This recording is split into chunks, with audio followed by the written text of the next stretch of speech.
মানুহ যেতিয়া কাৰোবাক পচন্দ কৰে বা ভাল লাগে তেতিয়া তাৰ বিষয়ে আৰু বেছি জানিব ইচ্ছা কৰে, তাৰ লগত থাকিব বিচাৰে, তাৰ লগত কথা পতাৰ কাৰণে অস্থিৰ হৈ থাকে।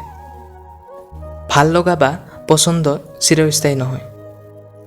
সময়ৰ লগতে মানুহো পৰিৱৰ্তন হৈ থাকে।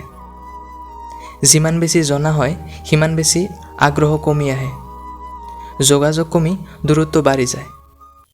ভাল লগা মানুহজনো অপ্ৰিয় হ'বলৈ ধৰে, কথাৰ পৰিমাণ কমি অৱহেলাৰ দূৰত্ব স্থান লয়।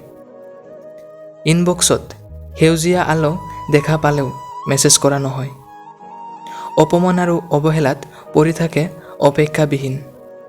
এই ভাল লগা আৰু পচন্দৰ লগত যেতিয়া ভালপোৱা যুক্ত হয় তেতিয়া কষ্ট আৰু বেছি হয়, কাৰণ ভালপোৱাটো দুয়োপক্ষৰ পৰা অহা নাই। কাৰোবাৰ ওচৰত স্বাভাৱিক ভালপোৱা মানে জনাৰ আগ্ৰহ, আৰু কোনোবাই জানিবলৈ গৈ নিজেই ভালপোৱাত লিপ্ত হৈ যায়। জনা আৰু নজনাৰ বান্ধা খাই যায় দুয়োজন।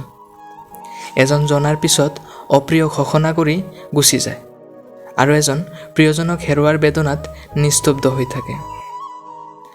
ভাল লগা আৰু ভালপোৱাৰ ডিফাৰেঞ্চটো বুজাৰ কমত ভুল মানুহক আমি ভাল পাই পেলাওঁ। মানুহ ভুল হ'লেও ভালপোৱাটো ভুল নহয়। থাকিব দিয়া না কিছুমান ভালপোৱা একপক্ষীয় হৈ। ভালে থাকক প্ৰিয় মানুহজনৰ গল্প অপ্ৰিয় হৈ।